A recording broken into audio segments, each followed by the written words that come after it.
Well, it's interesting you say that because I'm actually of the school that believes that being a leader and leadership is more about personality traits than it is about skill set.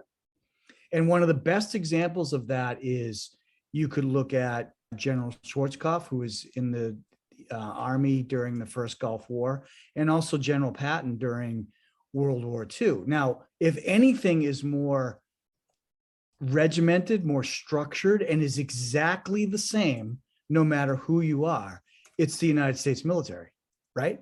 So why are some of these people great leaders when everybody's going through the exact same training, or to use your point, skill building? Well, that's because my belief anyways, it's a personality trait, right?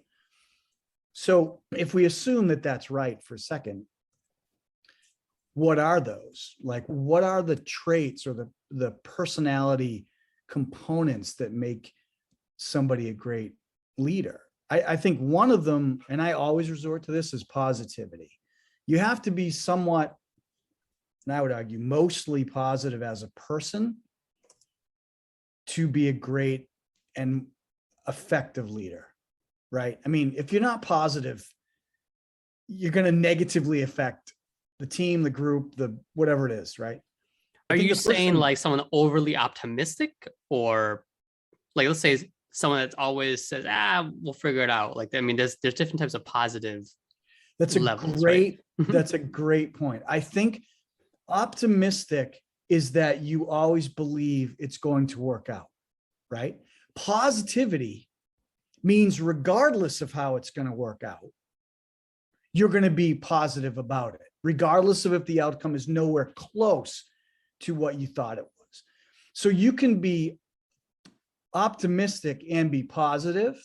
I'm not so sure you can be optimistic and not be positive, but optimistic is you're hopeful and you think for the most part that you are going to attain whatever outcome it is you're going to attain. Positivity means regardless of how it works out, or if it doesn't, you're still keeping your head high and you're not put into a negative light. That's what I think the difference is. It's almost like grit. Yeah, I think so. I think you just got to care less about the environment and more about what you feel, which is why, I think that's vulnerable, but it's why it's more emotional and personality traded than I think it's a skill set that you can learn. It's very hard to learn letting things roll off your back. Like you just need to have that personality trait. Will you fail as a leader if you don't have that? No, I wouldn't say that, but I would say it helps you tremendously by not caring about what your environment is or does to you, just knowing that you have positivity and belief to overcome whatever obstacles the environment puts in front of you. Because your people, I mean, they're seeing you as a leader. They're looking at your mannerism, they're listening to your tone. Absolutely. Yeah. That energy will come out. They'll know if you don't come across positive and confident in that moment when you're talking or training and trying to navigate to right the ship for the company or the situation that's happening, it would be game over, because people can sniff that a mile away.